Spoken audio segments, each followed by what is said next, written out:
It's a Dungeons & Dragons podcast that'll really make you think. We're spicing up the rules, mashing up the homebrews, and stirring up the debates. Add a little touch of our own, and you have Chef Bolgg and the Pirate Captain's Recipes for Everything. With your host, the Pirate Captain. It's not because I took on an entire ship by myself and walked away unscathed just off good looks alone. Chef Bolgg. I have in my rules for the original AG.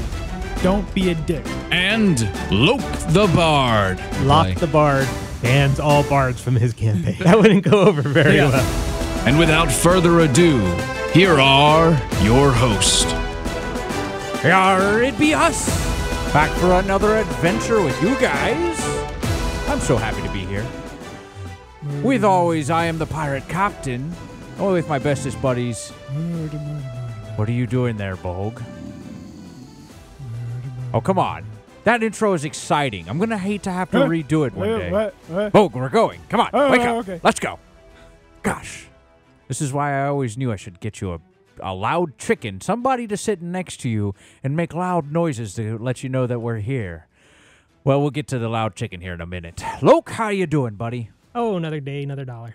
You don't make dollars. You're a bard. Oh, another day, another copper?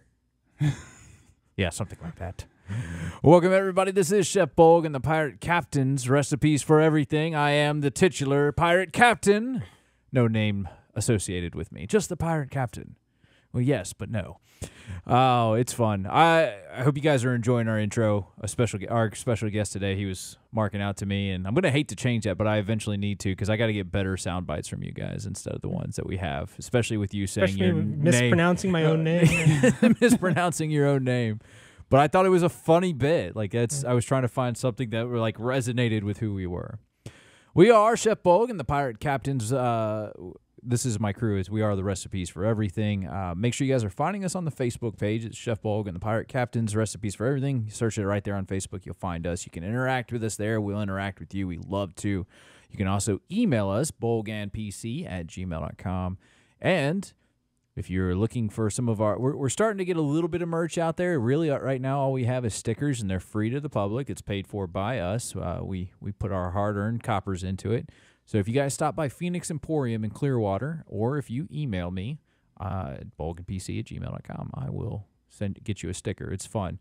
We talked last episode about a fan that had actually found us. Bolgg ran into her into one of the local shops, and she's like, I listened to that show. They're awesome. And she didn't say that. I'm just marking out to me a little bit. Paraphrasing, yeah. It's what we do. So, speaking of loud noises, as I mentioned earlier, and people who like to mark out to everybody, this guy doesn't mark out to anything, but he is our loud noise. It is our friend Baka. Baka. We only gave him a short episode last time. We wanted because it was just a fun little teaser episode of love, sex, and D&D. But we all love Baka, and we wanted to have him back for a full-length episode. So welcome back, Baka. It's good to be here. I'm glad. We've got a ragtag crew of friends like us. We've been playing.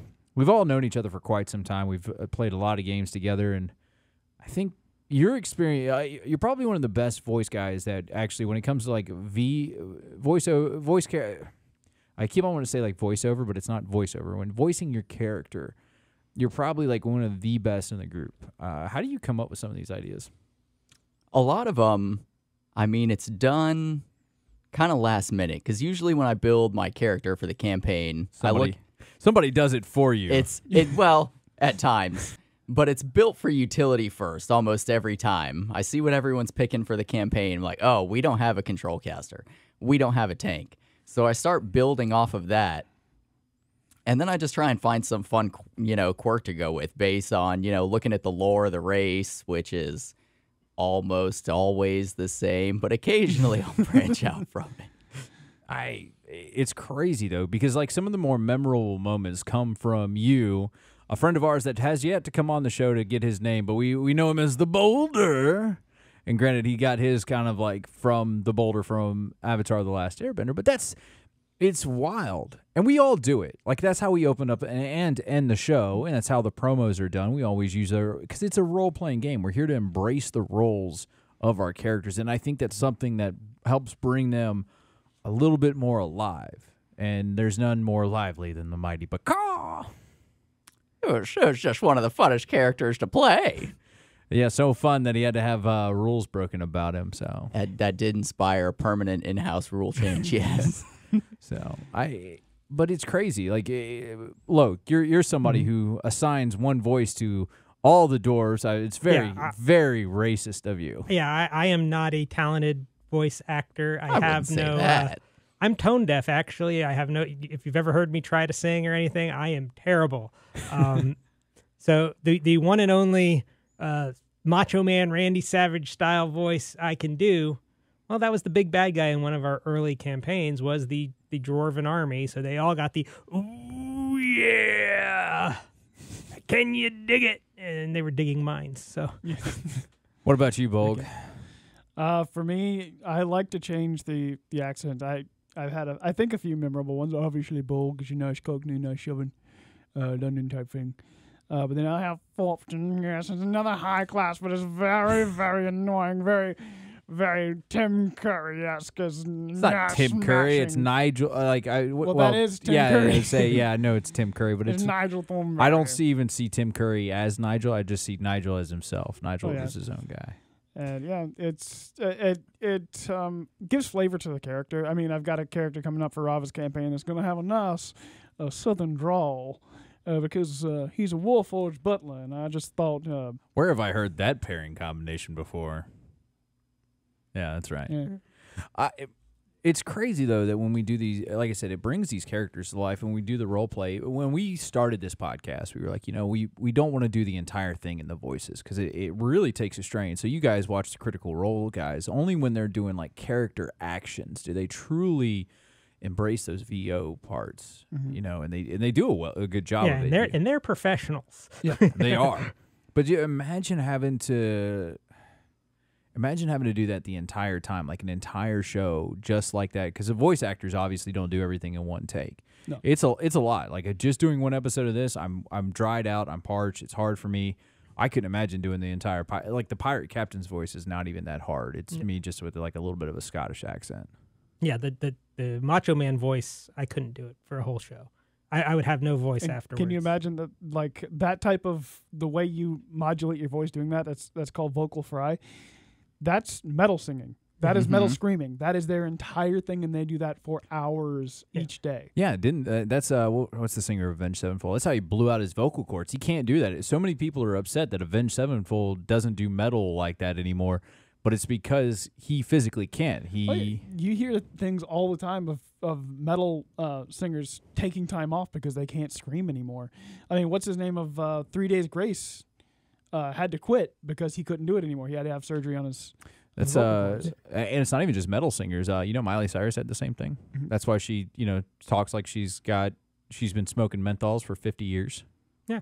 So she still can sing though, which is crazy. Yeah, and I think that's one of the things you got to, especially with new people, you got to make sure they're aware that when you're watching these professional shows like Critical Role and that those are professionals. That is not something you are expected the first time you show up at a table to come up with a professional accent, professional voiceover quality. I mean, just be yourself. It's fine. I mean, even some of our like the worst players that we've encountered can do at least a little bit of voice, and it really helps immerse yourself into it. And I think it really does help you like connect with your fellow players. Like when you're coming out and you guys are sitting in a bazaar and you're looking for something and you go, "Hey, Bolgg, look over there. There be the spyglass I be looking for the entire time."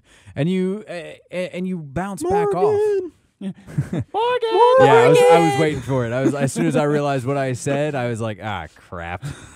It's a hidden joke, and then you guys will never understand because the guy that owns that joke, that created it, he doesn't want to come on. Co-creator. That's true. Yeah. That's true. Yeah, because I think one of us in here was always on about Morgan being just a swell guy. He's such a good guy. He did great things. Yeah. For the listeners, Morgan was the big bad of the campaign. He was one of the big bads of the campaign. Technically, we're the big bads of the campaign. How many times have we ended the world? I was the big bad of the campaign. Just saying, how many times have we ended the same world?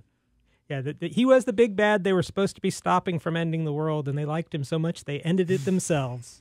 What happens when you I just had to go snowboarding. Yeah. Had to go snowboarding, man. You can't go on vacation. You really are. And I want to get into the rules moral lawyer. compass. Yeah, he's the moral compass and the rules lawyer we all need. Because we talked about it the last episode a couple weeks ago. The rules is intended, rules is written. I want to get your thoughts on that one because you are. But I think with voiceovers, when we do these characters, like just in RP in general, it really does. I think it makes you a tighter party. Has anybody got like a disagreeing opinion on me? I think it is a bonus. It is a nice thing to add in, but it is definitely not something that's required. It is. I wouldn't. Yeah. Who have you ever come across a DM that would require you to be the voiceover in character every time you speak? So in character, yes, but the accent and the voice, not necessarily. I know it. Sometimes it slips. I mean, in Loc's current campaign, I'm playing a girl with a French accent, and it slips sometimes. I'm not perfect at it like Baka over here is. He just turns it on. It's a goddamn light switch. But I had another character that it was so fun to be in accent all the time. It was an Irish accent, and she said a lot of bad words. You know. I tell you one, like, I don't even think your character has to speak. I think some of the more fun characters I've ever had never said a word. I will disagree strongly with that one. Why? I do not like the mute characters. Come on. What's up with the mute characters? We've had several of them in our recent campaigns, and I've done some research. The next mute character is getting the ring of subtext, which will literally give subtitles to whatever he's trying to say in sign language. I think you have to do it I think you have to do it. We'll get into the problems with that here. I think you have to do it with certain je ne sais quoi. It's good for a one-shot type thing. I don't even think so. I think that Warforged Bard that I had did very well, and it played well, especially when we went into the Tower of Arcane, where like all the arcane energies were messed up, and he couldn't write because it was messing with everything. Yeah. But I think that it has to be done in a certain way. I wouldn't even say certain way. I think it's one of those things that it's entertaining, and there are specific situations where it works. Over the course of a year-long campaign, maintaining that for the entire time gets to be a bit much. And eventually, the party, I believe, Bolgg's last mute character, the party went ahead and forcibly cast regeneration or restoration or some kind of spell on him just to get him a tongue back so that he would stop being mute. Because which actually conflicted you're not mute heartily. If you lose your tongue, you dingus. You're not mute, but trying to talk. She was mute by choice. But that it totally conflicted with my backstory. So my character right now is not happy. Yeah, with the group. But it had gotten on to the party, and it wasn't something the DM did. It was something the party had just forced on her. What caused this? Because like I said, when I did it with my bard. It worked out. Because she's actually trying to actively be a part of the discussion, part of the group. I was actively part of the discussion and group. For Talik, he didn't care. He didn't talk. He didn't try to communicate. He killed things because he was an assassin. That's what he did. He didn't need to talk. And the bard, your bard was, though he didn't speak vocally, he had the board. He had the board. Yeah, he printed. It was as if he had the ring that I said, like the ring of subtext that I will. As soon as there's another mute character in my campaign, they will be finding the ring of subtitles. It is now bound forever to you. You cannot take it off. Because why does it got to go around my junk? And it's like, okay, well, this is the one character over here who speaks the sign language. So then you got to speak through that person. Well, that person didn't show up this week. Mm-hmm. Now you don't. Now you have nobody to speak through. But and you're trying to communicate this stuff, and it just so they need an outlet. So minus you, I know you haven't seen One Piece. You guys seen One Piece in the Water 7 arc with the shipwrights, and you got Rob Lucci and the pigeon talks, and he doesn't, but he actually can talk. Yep. I think if you do something like that, and I'm trying to give a little bit of context. You probably haven't seen One Piece either, have you? I've read all the One Piece. I actually just got caught up on it this week. Okay, good. I'm glad. It's not so much the fact that they are mute; it is the play dynamics at the table that muteness causes. If you have like where you're printing it out and you just say, I print out on my screen, I'm saying, punch Joe in the face. Yes, you're technically mute, but on the table, at the table, gameplay wise, you are able to still communicate and do what you need to do. So you're saying that players themselves are making it harder. It's not the character itself. The character's infallible. I want to say that right there. You can't blame the character for what the player's doing, because the character, granted, is an extension of the player, but yeah, I can't blame it. They're doing what character knowledge versus player knowledge, as always. And with this most recent character that had her muteness fixed, the entire thing behind it was this was post-cancer, and I couldn't talk. Yeah, I mean, if longtime listeners remember, my voice was all messed up. His characters make me think of Make-A-Wish all the time. It was easier for me to be mute and to not worry about it. But then when my voice came back, I could be a part of the discussion again. Yeah. And so I understand why the group did it.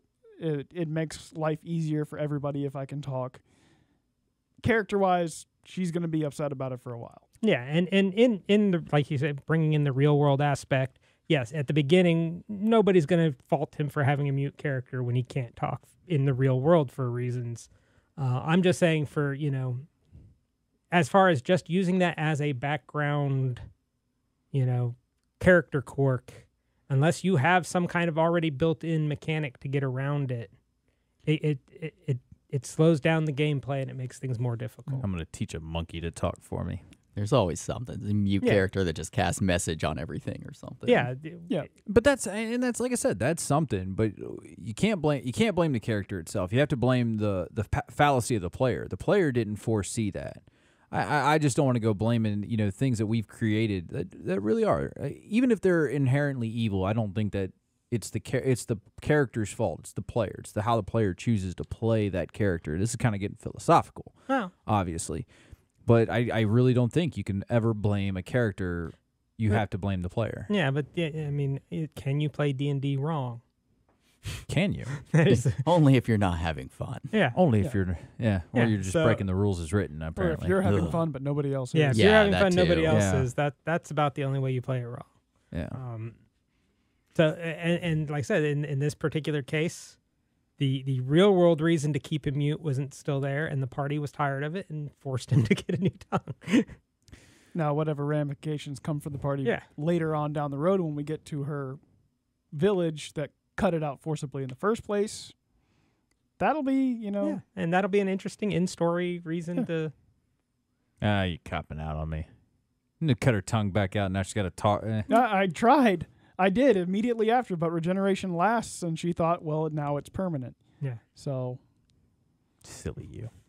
Fighters are not the smartest, Bacall said something. Intelligence is a dump stat. You're not a wizard or artificer now. Oh, yeah. You don't need artificers. Bacall said something I thought about earlier, and it didn't make it into the top of the list of topics, but I thought about something when he said it was building to your party. How often are you the last person to the table and you always want to build to your party? And what does that do to that player? Now, don't get me wrong, there are players, and I'll get right back to you, Loc. There are players out there that they don't mind building to the party. They understand their role. Players like me who've got different things going on that I come and go out of game, so it's easier for me to play a quick support class than it is to play the hero. But how often do you get the same person who just feels like they have to build for the party instead of just building something that they want to play? Our table is actually pretty heavy on the fill the hole type. Actually, that's what she said. But our table, I think, is an oddity, is because we have so many experienced long-term players who are always looking to play something a little bit different. A lot of times it's a coordinated effort where they're, okay, we don't have a cleric this time, I'll play the cleric. Or, I want to play a cleric, so everybody else will not play a cleric because they don't want to have multiples of the same. Well, hold on, because I'm going to say Niggleward always plays the cleric, and then that just nobody ends up playing the cleric but Niggleward. The cleric or the shadow assassin. Yeah, actually, in our current campaign, Niggleward is a thief, and big shocker there. We have two clerics, a life and grave cleric, who pre-planned together to be the opposite ends of the coins, clerics wise. They do very well. Yeah. Mm-hmm. How many players, though, do you think? How many new players? Actually, you know what? I don't even think that's a new player thing because new players don't know. But how many experienced players do you think ruin their ruin something for themselves. Because this one, yet again, you can't blame the character. You have to blame the player. How many players do you think ruin their own experience because they just try to take one for the team and then they end up they get about a few sessions in and they hate themselves for it, and vice versa? How many players do take one for the team and then they fall in love with a character? Yeah, well, we have a team member who, as you've mentioned, does not want. He's public speaking in. Yeah, because we're so public here. Yeah, he doesn't want to come on the show. But he's a regular member of our group that quite regularly by the 5th or 6th session is ready to move on to a different every campaign. And this isn't, I mean, he's occasionally billed to fill the hole, but usually he tends to be one of the ones with the first idea for his character fleshed up as far as backstory, personality, what role he wants to fill in the group. And I'm just building it from the ground up, ready to go, backstory out there. And 5 or 6 sessions deep, he's like, this really isn't what I want to do. Mm-hmm. And then 5, 6 sessions deep, we'll kind of reevaluate and be like, well, this is the role I want to, whether it's this is something the party needs or this is something I wanted to do more, always comes in and enjoys that character a second time. And again, he's done it both ways where we'll talk before the campaign. I was like, well, we could really use a support character. He's like, all right, well, maybe I'll try this cleric build, and just really doesn't like it, and then comes back as a barbarian 5 sessions deep because we were hurting for another tank, but it was more he came up with that idea. Yeah, well, in the most recent campaign, he had built a sorcerer because we had no arcane casters to fill the hole. You had a third of an arcane caster. Yeah, but then 5 sessions in, he realized they also had no tanks. I don't think that. I think that we kind of get kind of caught up into that role. Again, yeah. The same third of a caster, third of a tank is. And third of a healer. Arcane caster right over here. Yeah. I think we kind of get caught up in that role idea too of like tank. And granted, you kind of, I've seen other big YouTube channels and stuff talk about this in the past where you shouldn't build like you have a tank. Any character can be a tank, and we talked about it in the last episode. I had created this idea for a wizard tank that required very specific. It was that min-maxing type deal, and I think that when you build around those ideas of, well, I'm going to be the DPS, I'm going to do all the big damage, so you're min-maxing, or I'm going to be the tank, so I'm going to make sure that I'm as sturdy as possible. I think that kind of builds into that idea of you trying to min-max a little bit. Like, it kind of almost shoehorns you. You're not doing it on purpose, but you kind of build that way because you know that you're trying to fit that specific role instead of playing a barbarian because I like getting angry and smashing things like the Hulk, or I like being a wizard because I like outsmarting my enemies, or I like being a bard because I'm a total tool and I want to do everybody's job. Yeah. I can't go an episode without smashing the bards. I'm sorry. Well, yeah, and actually the character I play the most often is actually wizards, not bards. Funny, the bards can't go a game without trying to smash something themselves. Feel free to get those quips in. It comes down to what the party needed. But the thing with filling that, a lot of this comes from the MMO world where you have the Holy Trinity. Yeah. The tank, DPS, support. A healer and support. Yeah, which is not part of DnD. That comes from a different environment. And but that's where a lot of the newer, especially the younger players, got their first exposure to the role-playing world.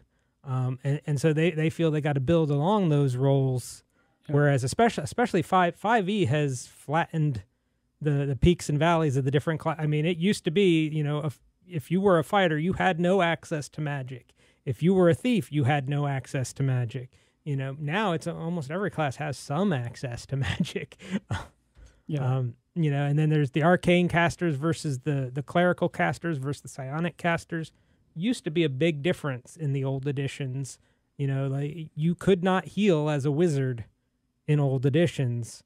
You could not heal as a bard in old editions. I still think you shouldn't be able to. I think there really should be limitations to these classes. Yeah, but in the new 5e build, the way things have been made out, you can be the little dabbler or jack of all trades. For almost starting with any base class. When I build my wizards, I usually try to make sure that they before they even pick their school. I usually try to pick something that I want them to specialize in. That's the word. It's one of those S words. Specializes it. I want them to specialize in something. So if they're going to be a support class, I'm going to make sure that they're more like leaning towards abjuration spells. My spell book, granted, wizards, you can learn everything, but at the same time, my spell book is going to be 90% consisted of support spells, Banes, Bless, Lesser Wards, all these things to kind of really help and modify the party. But now, are you going to label what a wizard who would be a DP, who would naturally be a DPS because of the damage output because of spells like Fireball?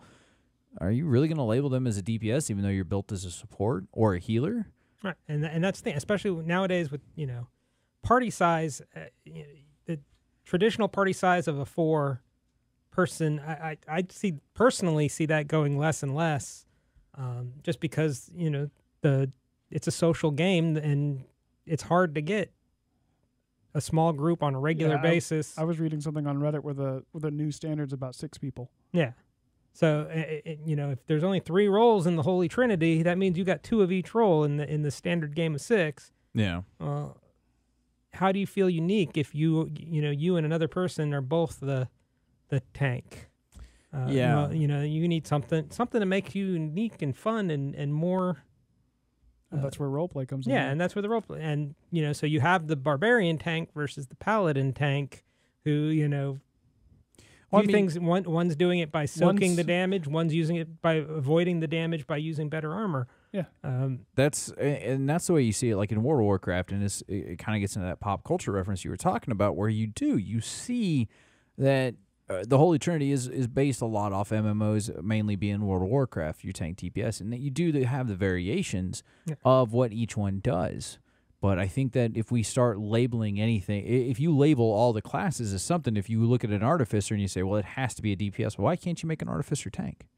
Why can't you make a healer barbarian? That one's going to be hard. If someone can do that, that'd be awesome. You pretty easily could, especially you take something like Magic Initiate. Can you do it without Magic Initiate and still be a healer barbarian? I'm sure you could healer find a feat. way.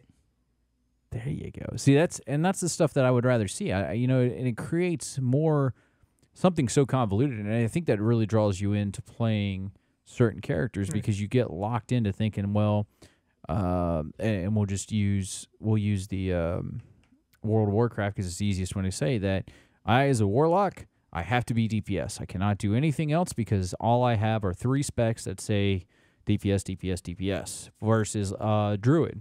Druids in World of Warcraft can do all 3 specs. They can heal as a Restoration Druid. They can melee DPS as Feral Druid, range DPS as Balanced Druid, or tank as Guardian Druid. Yeah. So they fill these 4 roles. They fill these roles, but you get in and you go, well, I'm a warlock. There's no way I can be a healer because I'm supposed to be. And it's like, no, if you actually look, there's actual packs in your classes there's a pack that you can take that is actually beneficial for healing. I want to say it's Undying or Celestial. Celestial. Yep. Yeah. So we make a pact with an angel and become a faith healer, basically. Right. I actually like the genie. Get everybody in my lamp and then throw y'all bitches overseas. Yeah. Oh, sorry, you going to come out of that lamp anytime soon? Don't think so. The Pokemon Master build. Yeah. I just don't want to I don't want players, especially if you're a new player and you're listening to this podcast and you're trying to get an understanding of the rules, I don't want new players to think that I have to pick a DPS or a tank or a healer. I want you to think about it like I always think of support. I think support is the best way to play D&D. What can I bring? What do I bring to the party? And we've talked about this too in previous episodes. Am I the face? Am I the damage dealer, or am I just the guy that protects everybody? What do I bring as a individual to the party? Yeah, well, and it may be the natural bard in me. I'm more of a jack of all trades because stab you. You see the way the modern system is made, you can switch roles at any time too. They fixed that with paladin. Yes, they can be the tank. We're in the heavy armor, standing up front lines. Paladin has cleric spell slots. They could back off and be the healer if needed. And sometimes they're a better healer because they have the lay on hands, which can remove diseases and, those kind of things. It's all in how you choose to play that character rather than your character being locked into that mold. and you've followed this development, and the way the feats and stuff work now, where you can dabble, stick a toe in mage, you can stick a toe in warlock, you can stick a toe in artificer, and pull some of those special features out. Yep. I think of all the feats, I think that's one of the most annoying ones, if you ask me. Magic Initiate. Yeah. And the reason I say Magic Initiate, because it gives players, it gives somebody that shouldn't be able to do something that they shouldn't be able to do. And I know that sounds like repetitive of itself, but I really don't think that barbarians, and I would like to see a healer barbarian, as cool as that sounds, I don't think that barbarians should be able to cast magic, like innately. Yeah. Well, and old school dwarves in general, there was a racial thing where you could not cast magic as a dwarf. What'd you have, Baka? So look at things like, well, that could also be dependent on how you want to, build and role play your character. Let's say you wanted to go with like the pacifist monk that was, maybe more healer and support kind of way. Well, I want to give them healing words so they can, quickly pick something back up. So like you say, it adds that flexibility. Or like, let's look at the, doesn't have much to do with Magic Initiate, but the warlock that you played that could switch back and forth between tank and DPS. You could that was all built though with player skills though. Like that was all within the Hexblade. Right, but it's more within, the role that you play and what you want to do for the party. So you had, your dual wield for DPS, and then you had your tank build where you pulled out a shield and cast Mirror Image. I mean, I could see that, but that was all built. All I'm saying is this feat alone, Magic Initiate. It's in the player's handbook. Choose a class: Bard, Cleric, Druid, Sorcerer, Warlock, or Wizard. That's kind of an oxymoron. Warlocks aren't really a magic class. But they have their own spell list. That's why it's really weird because their spell list is like the dinkiest of them all. Right. We get everything else through Eldritch Cantations, which I thought was a crappy thing too. You really should the Eldritch Cantation feat is bull crap, and nobody should be able to take it. That's it. That's the whole thing. All the feats now have where you can stick a toe in instead of multi-classing. Just get a little taste of right, Warlock. especially with Tasha's. Now you can take one of the Battle Master motions. You can take a meta magic option. So it's not just the classes, but it's more some of the subclasses things coming out as well. I saw, and with Tasha's, they have that where if you spend every level, you can reset and start again. I don't like that. And and it kind of deals into with this one where I can pick anything from anything and I can dip that toe in. I don't like the idea that you're able to, like, you've spent so long being especially warlocks. I can't just say, hey, old one, Cthulhu, I found this djinn over in the desert. He kind of made me a pretty good offer. I'm going to need my soul back. That's not how that works. I can't change all these abilities on a whim just because I leveled up. I get it that they're trying to make it to where if you don't like something, you don't have to get rid of the entire character, but you're fundamentally changing the deal. Instead of making a deal with Cthulhu or a greater devil, you found an imp who was willing to give you dark vision in exchange for a gallon of blood. That's what this warlock invocation feat basically is. It's a minor pact that you've made. Yeah, but you gotta in exchange for one invocation that you can't ever change. Yeah, but then at that point you also need to. It needs to be heavier stipulated. Yeah. It really shouldn't be like, okay, I'm going to give you a gallon of blood and get dark vision, but it only works, for so long, or it's impaired vision, because you're making a deal with a lesser demon. They're not going to have the power of like the Great Old One or the That's the thing. Jinns. They're only giving you that one invocation ever. You will never grow that to the great power that you would get from the bigger one. But that's a lesser one. Like if I get dark vision, all right, but you only get dark vision for like 10 feet versus, what is it, like 20 feet? Oh, it would be the invocation of Devil Sight. So you would be getting that same. Right, and that's what I'm saying. Oh, I got to pull it up here. I'm saying is if you're making a deal with that feat, and it goes into the same thing with Magic Initiate, it shouldn't be. You should not get like super powerful if that's not something. Well, and like the rules for that feat, you can't take anything that has any kind of a prereq. Right, and I think the feats themselves do a really good job of limiting that. So let's look I brought up the meta magic one. So it gives you, I think, 2 meta magic options and 2 sorcery points. So let's say you could twin cast something twice or quicken something one time. And a lot of these resets are per long rest. The Battle Master one, you get one use of, pushing attack, trip attack, sweeping attack, riposte, whatever you want to go with, one time. Yeah, whereas by the 4th level Battle Master, how many You get 3 uses. It's a D8. Right, he's already, 3 or 4 different ones. If I give this imp a gallon of blood, I get devil, and you say, okay, now you get devil sights because you've made this pact. First off, where'd you find an imp? Secondly, you can see normally in darkness both magical and non-magical to a distance of 120 feet. Yeah. All right. I think that if you do that because it's a lesser demon, and I think because you're given a godly power to something that doesn't deserve godly power. All right, hey, look, first off, take out the magical. Can't see through darkness. And we're going to half the distance. All right, 60 feet. The 120 feet, that's hella far. That's almost that's larger, I think, than... That's the improved dark vision, same as drow or deep gnomes.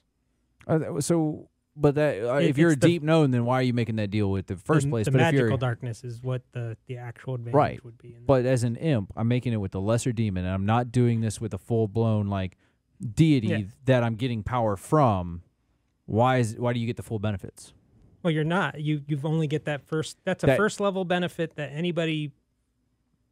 Okay, but that's still a lot of power from something so small. You see what I'm saying? I think that you're missing it. They're like, oh yeah, you're going to get this power. Well, yeah, it's only one power, but I'm saying that's a lot of power, especially from a lesser being. None of these powers are things that are not available at a 1-level multi-class dip.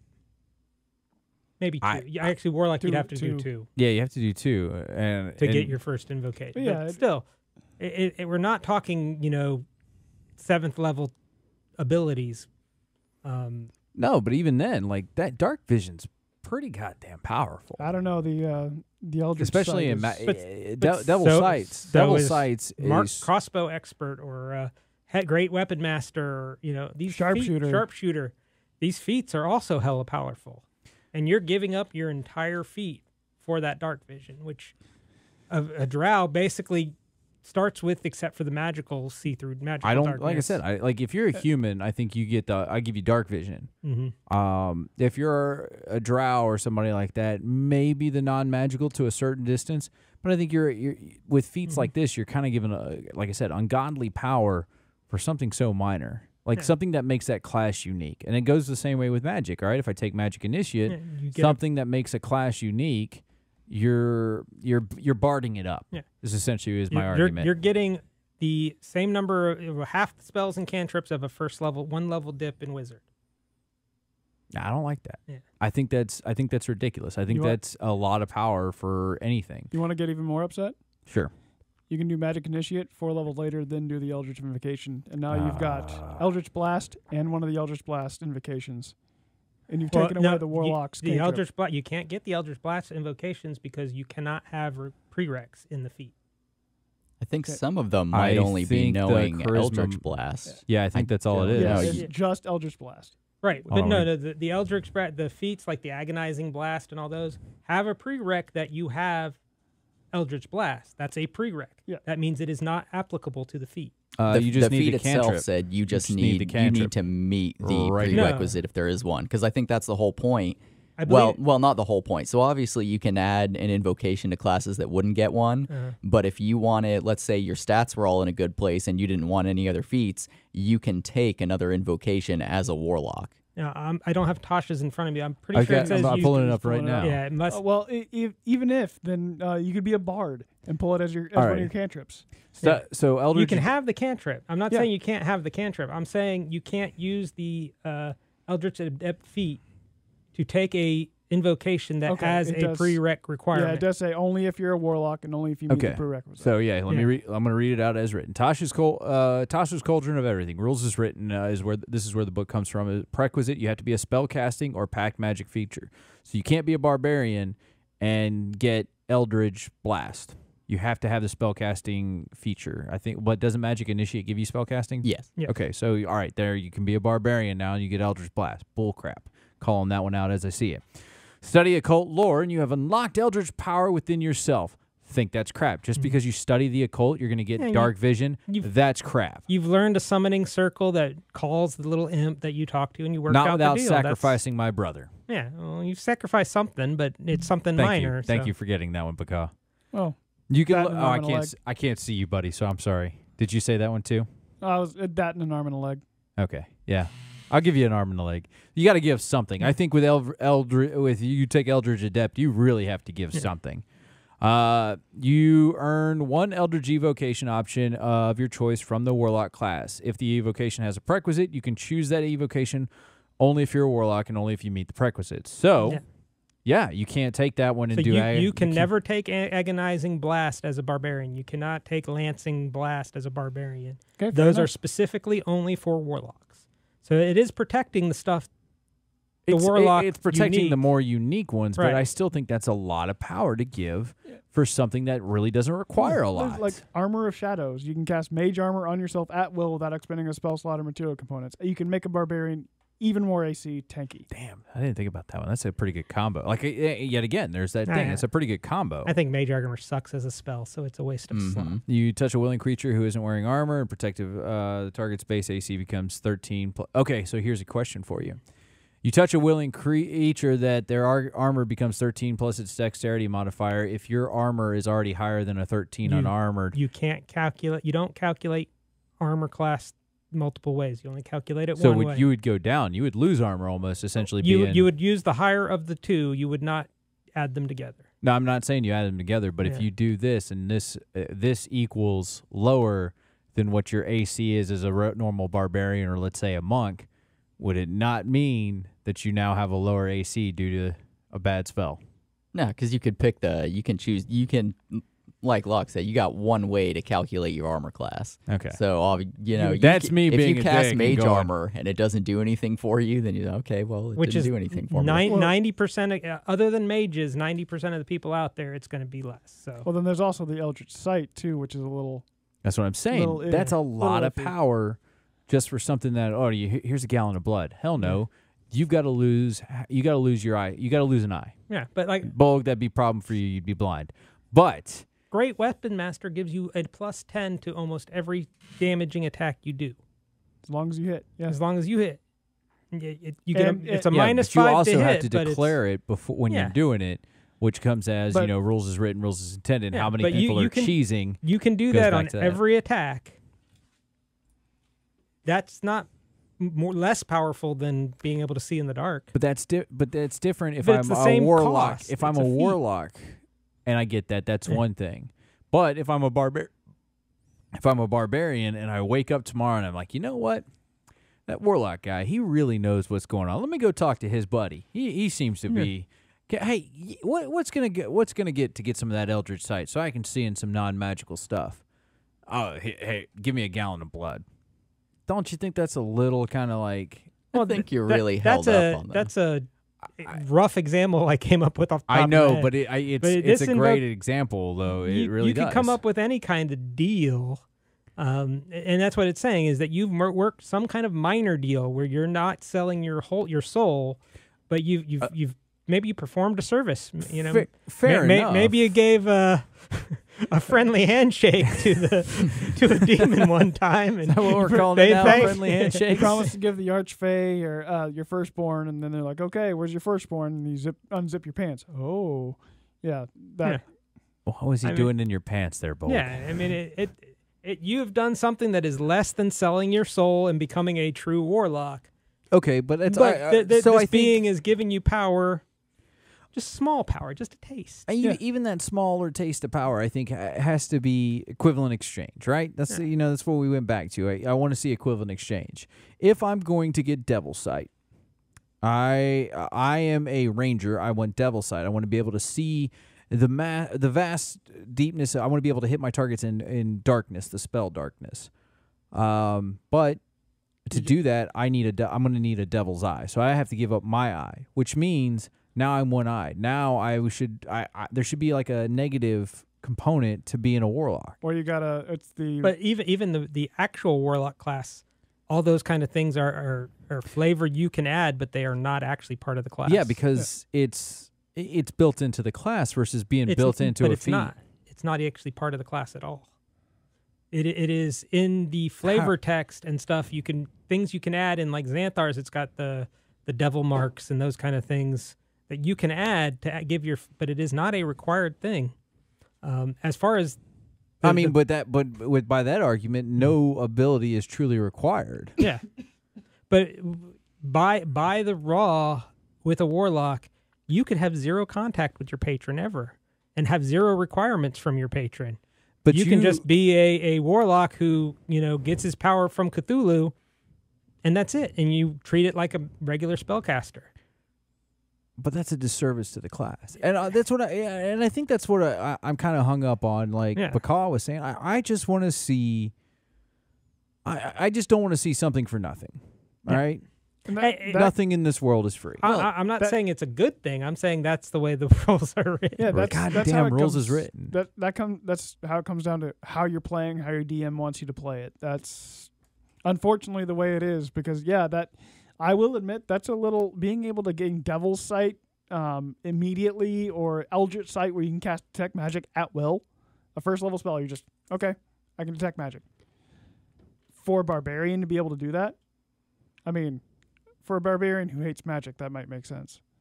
You're like, trade a little bit of I want to see something. I want to see cost for some of this stuff, and I think that's just me wanting to see some of this the older style plays, which we've talked about in the past of like something that old generations of the game did was that things cost something for being a part of something.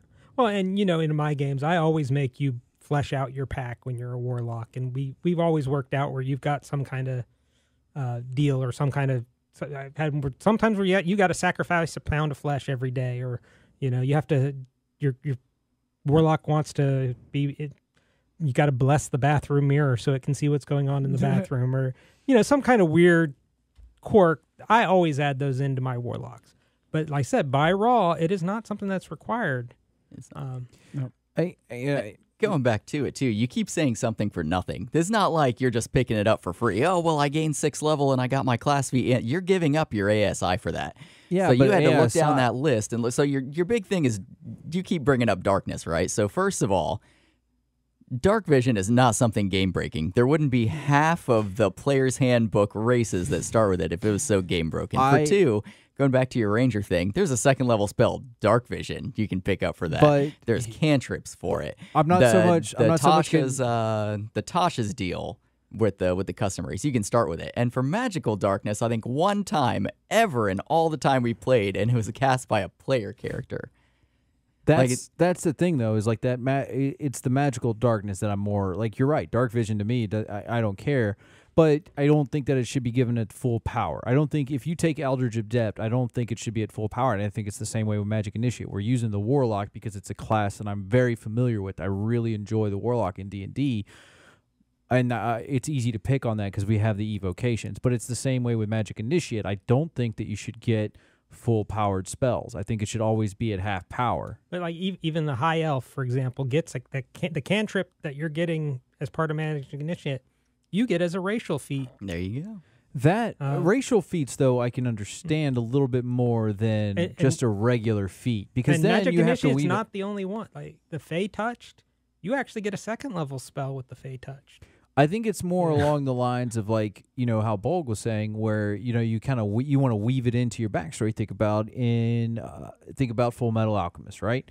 You can do transmutations without having to do the seals. And what did it cost? It cost him an arm and a leg. Yeah.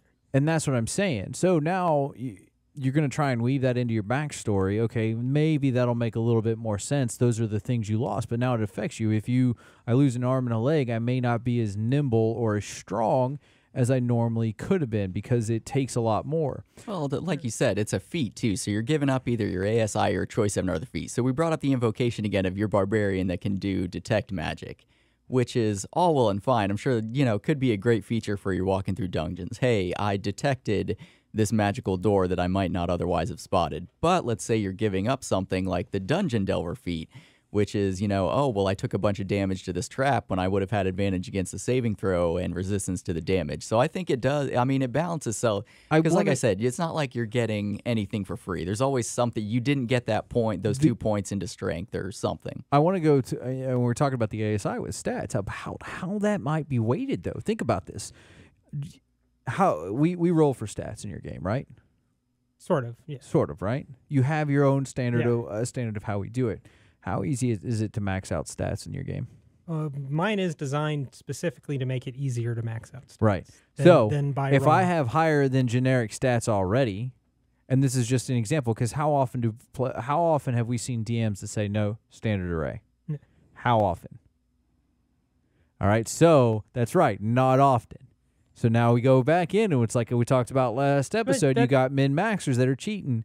And that's also something very specific to our group, I think, though. Because if you go places like the Adventure League, Adventures Leagues and stuff like that, yeah, they're very heavy into standard array is all you get. Right, but even actually, and I can even say when we had James in, James's Adventures League was a special roll system that you had to use his die, and you could very easily max out stats. So if I've maxed out stats already, I've got pretty good stats. Why do I need my ASI? See what I'm saying? So you're not losing a whole lot. There's a lot of variables to this equation. I'm not going to deny that. Yeah. But when you go back to that, also feats are a optional. Feats are absolutely it optional. says it right in the book that one is not part of the How raw many rules. DMs do you know that say no feats? Oh, that I don't know any, because that is very much a part of the build the way I play. So I don't think I would play with a DM that did no feats. And saying this.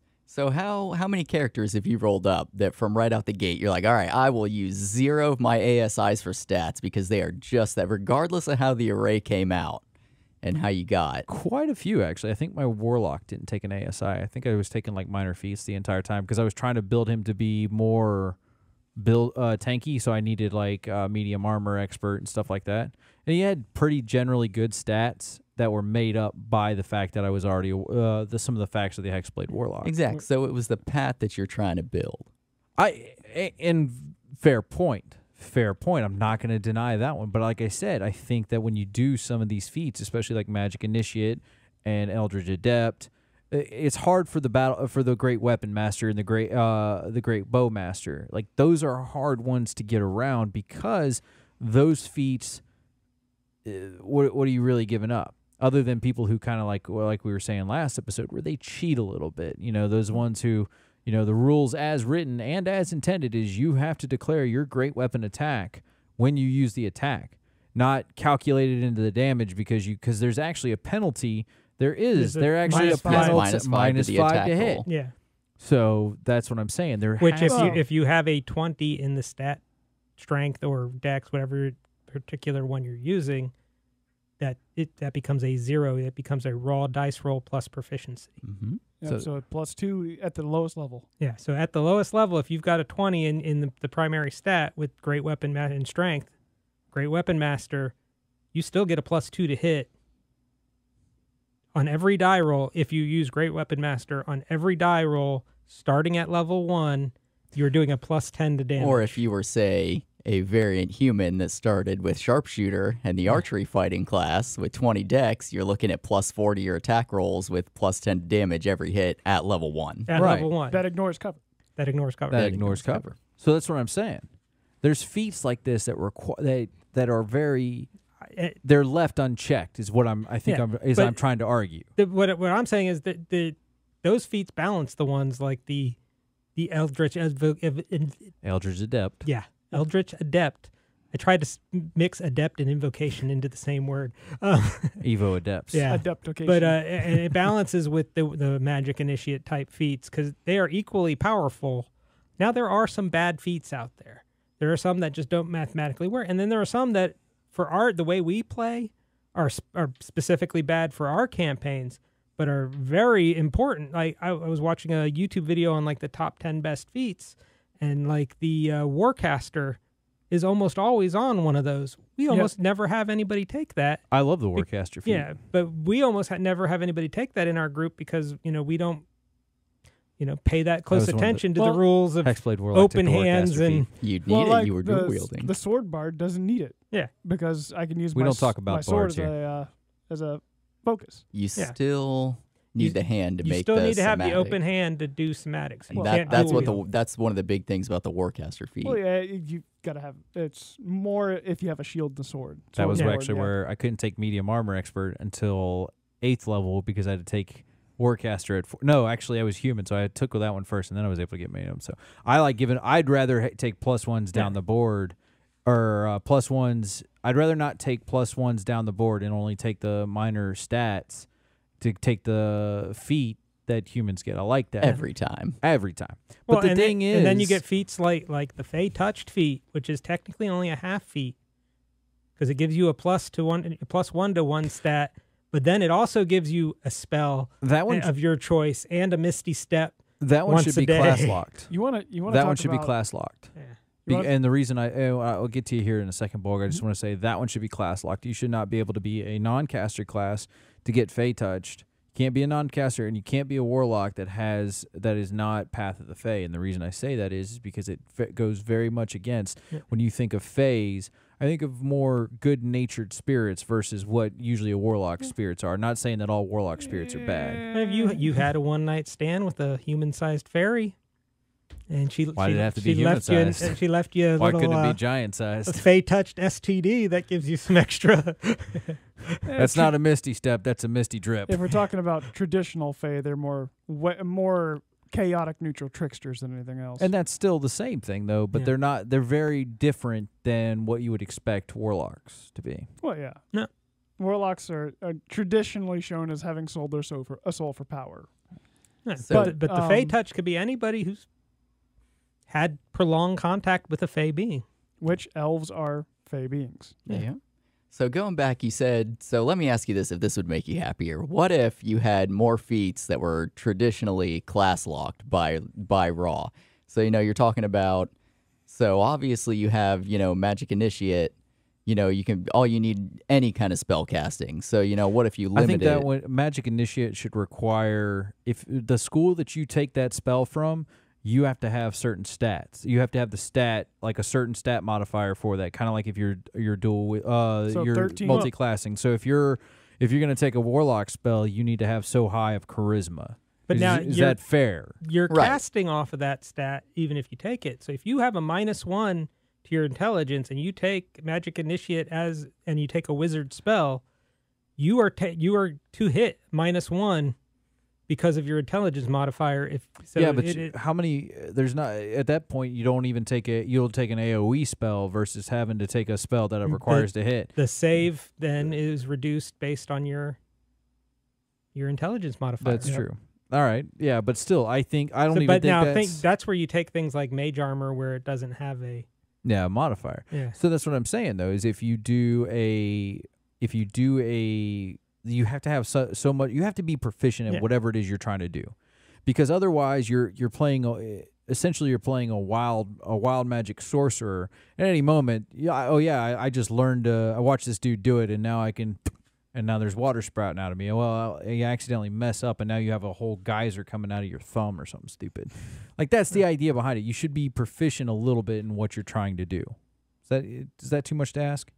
Well, just to bring up something that might upset you again, a feat class combo that shouldn't be allowed: human bard with prodigy, because we get 2 more proficiencies and an expertise on top of what the bard already gets. What more do you want to be good at? I mean, really? Everything. Yeah, and the bard who already has jack of all trades, so he has half proficiency in everything to start with, becomes full proficient in what is it? Religion. Four, I really don't want to Four, bash on bards as much as I and then do, but 3 y'all expertises really make to it start easy. with. Then You you could get another also one. later pick up an ASI for skill expert and get another expertise if you wanted Yep. to, Yeah. plus another one at 10th? Yeah. Like I said, I really don't want to really- bash well- bards, well, but y'all make it really easy that's for the me to bard- hate bards. That's the bard who wants to become the skill jockey, the one who Yeah. does all the talking and all the thinking. Exactly. for But the party. is that really more broken than the rogue's reliable talent, who gets Yes, a 10 because on they the can roll do every every- time? Yes, because the bards can do what the wizard can do, what the barbarian can do, what this guy can do, what that guy can do. That's why I have the issue with the bards. The rogue, guess what you can do? I can just do rogue things. Right, but the reliable talent with the rogue can be applied to any skill. But it's only certain skills though, right? Because I don't think it's every skill. I think it's only certain skills. Maybe only no. the skills you have expertise in, but I want to say it's anything you're proficient I think in. it's Yeah, anything you're everything. proficient in. I don't think it's everything proficient. I think you have to have a. Give me a second. I'm gonna pull that up because that's the thing. Like, well, I've always played it as what you're proficient in, because that's the way I read it. Maybe that's not raw, but all since right, so I play bards quite a lot. I can't. Quite a lot. Like I said, don't really want to.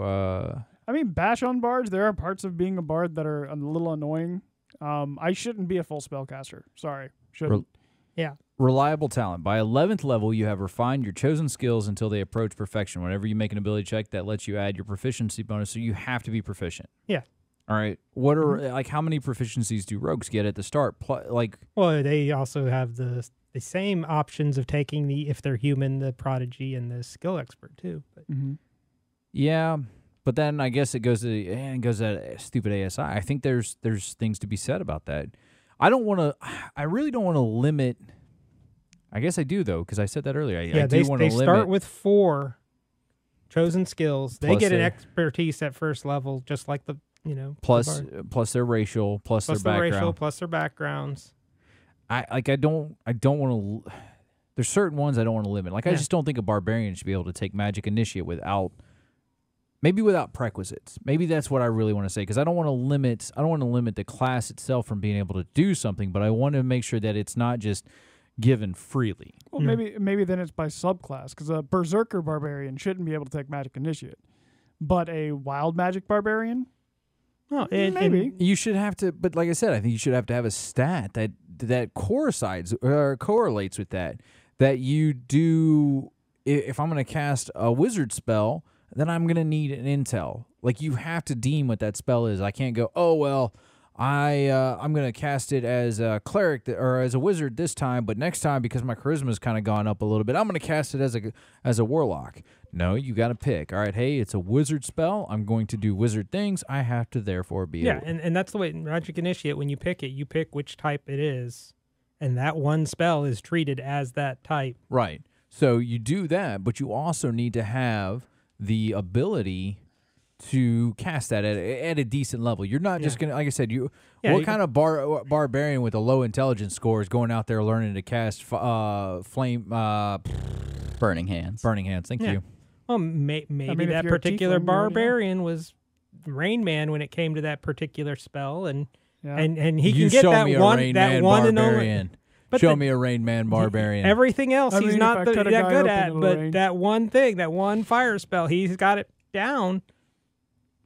And I mean, And he does. And if his intelligence is bad, his savings throw is going to suck on it because he doesn't quite get aiming and how to do it right. But he can cast. I guess it goes into like that curses thing we were talking about last episode, Yeah. lycanthropy, where I think that if you're a level 1 lycanthrope, that you should get a 1 in 20 chance to actually be able to control yourself that turn. Yeah.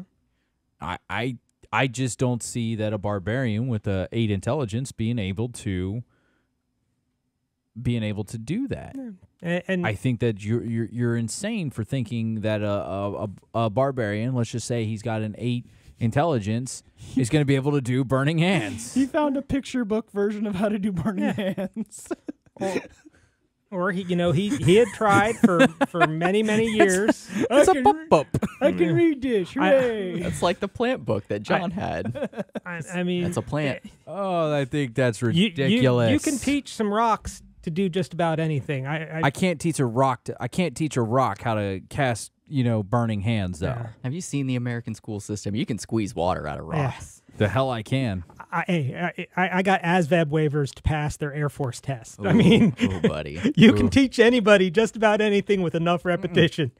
You said it yourself. You got a waiver. I'm not waving off a barbarian being able to cast Burning Hands. That just says that's just a recipe for disaster. Yeah. Man, that's a goddamn promo right there.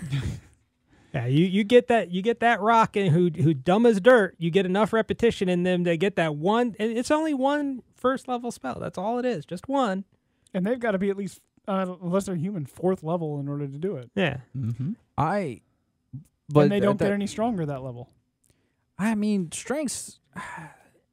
And a burning hands I with think with a low deck save, that the bad guys are going to by that level going to save probably every time. So it's half damage, 3d6. Not unless I'm fighting like an army of goblins. Yeah. Well, and let's be honest, the barbarian's probably not going to be interested in it anyway. Yeah, because his damage from his great weapon master would be so much more than taking burning hands. And then let's not forget, you're talking about 1st level spells too, which I think everyone could argue the most broken one is probably Healing Word. Yes. Right? So Yes. let's say you're a fighter. Well, I wanted to be a little more supporty. So at 4th level, I have a -2 to Wisdom, and I'm going to take Healing Word, which I believe, so I'm going to have to check the book, but I don't believe that has a minimum of +1. So let's say, the Barbarian got critted and went down. Let me cast Healing Word. You roll a 1 on your D4, and at a -2 to your modifier, you might not bring him back up. I don't know if that spell is a minimum minimum 1 hit point restored. Creature you choose that you can see within range gains hit points equal to 1d4 plus your spellcasting modifier. This has there is no wording that says minimum.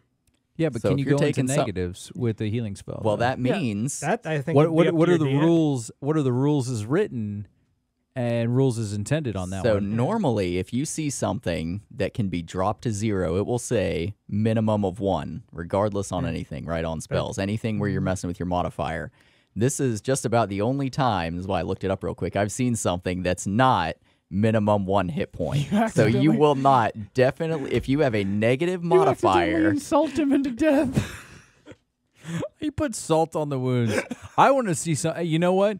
I will forgive this entire argument. I will forgive this and take your side if I see somebody kill their friend doing that. So let me run this scenario for you. Your friend's down, and someone was supposed to run over there with a potion. Didn't happen. They make their first death saving throw. They fail. You come up. How does a potion fail? Hold on. They didn't make they it didn't over get there. there. Let's an enemy ran in their way or something, okay. right? They didn't get over there.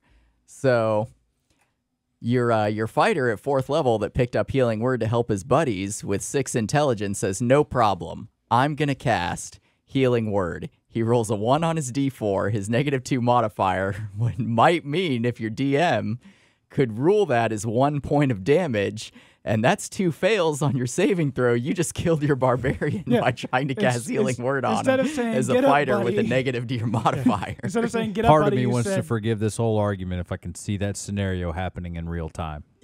So again, it all depends on what you're trying to build, But- what you're trying to do with it, and what you're giving up. But I think that you're not really giving up a whole lot. ASI really isn't a whole lot to give up unless you're really playing. Ron the Farmer. Is my Well, not just your argument for ASI, but look at your other feats you're getting up. So let's say that same fighter is a battle master. Well, you could have taken You're Martial Initiate and gotten another fighting style. Fighter's a and bad another die. example of this because a fighter can get a feat every 2 levels. They get 2 more than it. They have an extra at 6th and 14th. No. They get 7 total, I believe. Let me see. 4th, 6th, 8th, 12th, 14th, 16th, 19th. As I'm saying, you get more. So a fighter's a bad example. But if you're like a barbarian, I could see that a little bit more. But like I said, unless you're doing standard array, it's really hard for you to convince me that you're going to go ahead and just. Some people get unlucky. You're right. Ray the Farmer, perfect example. Ron. Who cares? We care. Ron. He is a deity, thank you. Where's Ron at? But we'll get into that later. The idea though behind it is, Ron. Well, I mean, Ron the Farmer. Hold on, because Ron the Farmer wanted to stay average the entire time. That was the whole point behind Ron the Farmer. You're not going to argue with me about that one. But if you got somebody who's outside of the standard array who's playing in this game and just has already generally good stats, but they're going to meet the prerequisite that I asked for, I'll give you that. Well, and that's the thing with rolling. If you actually are literally rolling stats and not cheating your rolling stats, there's a good chance you're going to have not the maxed out stats. Yeah, but you don't need maxed out stats to be a really good character of a class. I proved that with that warlock. It's true. That I did not need that. And that's why you don't. And we're And not that's what the arguing whole that, standard array is that you don't. That says you don't need it also because they don't let you have it there. But take Bolgg. The DM Nobody at the wants time, to take Bolgg. It's a shame. But the DM at the time allowed me to go over 20, I think up to 24 as an orc barbarian in just my strength. And I used my ASIs for that. And then I picked up, I think, a book that allowed me to get another +2, and then an Iron Stone that gave me another +2. Yeah, but that's a bad power creep. But like that's a very bad example of somebody who just let the power kind of run rampant. Like that's a DM's job to kind of keep that in check. But if the thing is with true fighters that have any kind of magic, when you start getting up to those high level, the 18, 19 level, you kind of need some of those the ion stones and the plus something weapons that give you extra, because otherwise you're not keeping up with the mages. I took 2 feats. I think I took Tough and Great Weapon Master. Oh, and then at 17th I took Chef because that had just become available. Yeah, so, I don't see. Chef was on your 17th. second. That was the second. Yeah, that was the second Bolgg. Second Bolgg. That was oh, Cleric yeah, Bolgg. yeah, Cleric Bolgg. That book didn't come out for quite a while. That was Cleric Bolgg. That was the re. Bolgg 2.0. Yeah. I just, there's certain things out there that I don't think that we give. We talked about it with the races and stuff, like Are the Orcs Racist episode. We've lost something that makes things unique, and we're trying to homogenize a lot of stuff instead of making things just original. And that's why I hate the bards, because it's not a unique class anymore. They can just do what everybody else does, and that's not fun. If everybody can just play a bard, why not just have a party of bards? Or we're not relying on the rule system. Now you put it on the player to make yourself unique. Exactly. Yep. Because like we talked about in the beginning, when you build your character, well, what are you bringing to the party? What niche are you filling that they need? Now it's on you. So, you can't just pick your fighter and say, well, I'm going to be the tank. Look at all the options you have now. Fighter now, fighter Eldritch Knight, now you're casting spells as a fighter. Yeah. Yeah, but that fighter is different. The Eldritch Knight is different than even the Hexblade Warlock. And I have my issues with the Hexblade Warlock that I would love to see fixed. First off, I would have Hex Armor and the ability to move hexes flipped around. All right, there's no reason why I should have 1 hex per day for the entirety of a day. But your ability to fight is more inept with being a fighter than it is with a Hexblade. You have to come up with something that makes you good, like taking the bonus action every turn to change your weapons or something like that to match the fighting style that you need. The Eldritch Knight's just like, I'm kind of already this is what I do. The Blade Singer, I think, is the greatest one of all, and not in terms of power. I think the Blade Singer, there's very easy to defeat a Blade Singer. AoE it to death. I've been looking at the rules for that. I guarantee you I could build you something pretty nasty. Oh, Blade Singers can be nasty, but if you AoE it to death, it's the best way to kill it. Oh, yeah, here, breath weapon, breath weapon, breath weapon. There you go. The more I have to make you do checks versus trying to fight your armor, I'm going to win. There's absorb elements to mitigate that. Yeah, but how many spell slots are you going to burn through? Because they have a very finite. You're not hurting for him as a wizard. It's only a first level spell. Yeah, but and then there's higher level spells that would give you immunity to. Right. And feats that would give you resistance. All right.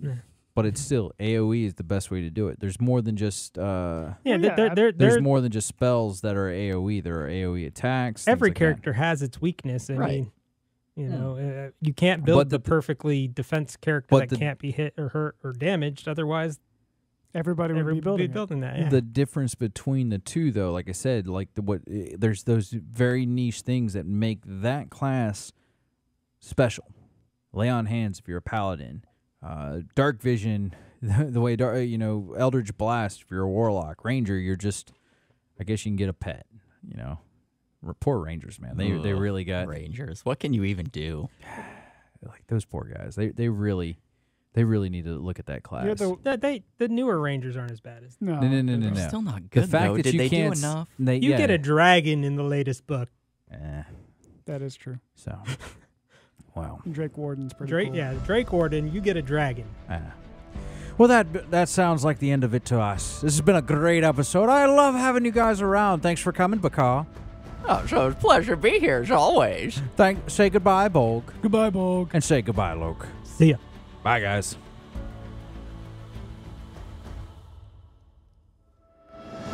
We appreciate you listening to Chef Bolgg and the Pirate Captain's Recipes for Everything, featuring Loc the Bard, of course.